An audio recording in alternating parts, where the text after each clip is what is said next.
Chapter 25. False Expectations. Generation after generation, men are left with bitterness and disillusionment because they expect too much from things which can never deliver more than a little.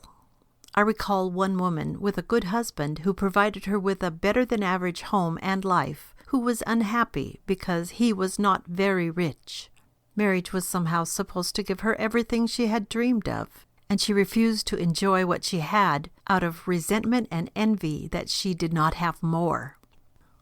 In 1878, a song was written which became the most popular song among labor unions until Solidarity Forever appeared.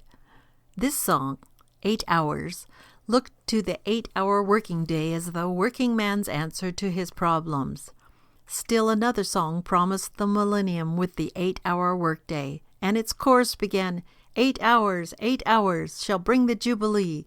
8 hours shall set the people free.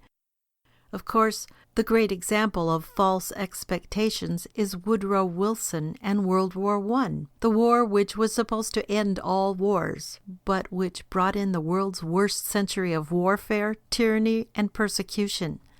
That war could have accomplished something, but when men expected too much from it, the results were disastrous.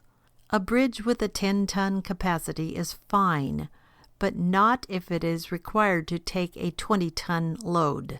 Today, however, men are expecting too much from things which were never intended to deliver more than a little. The problem is that men expect salvation from an 8-hour day, or a war, or some like endeavor, as though this were possible. As long as men trust in such humanistic versions of salvation, they will not only be disappointed, but will often do themselves and society much harm.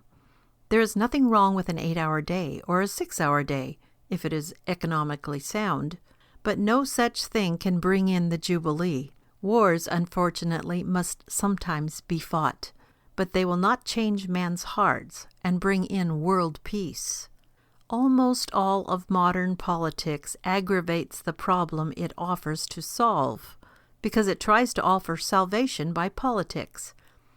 At best, politics can give us a measure of justice and order, but only if justice and order exist in the lives of the people.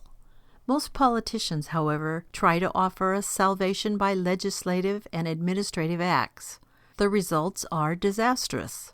It is idiocy to look to politics for salvation. God alone can provide it. Where have you been looking?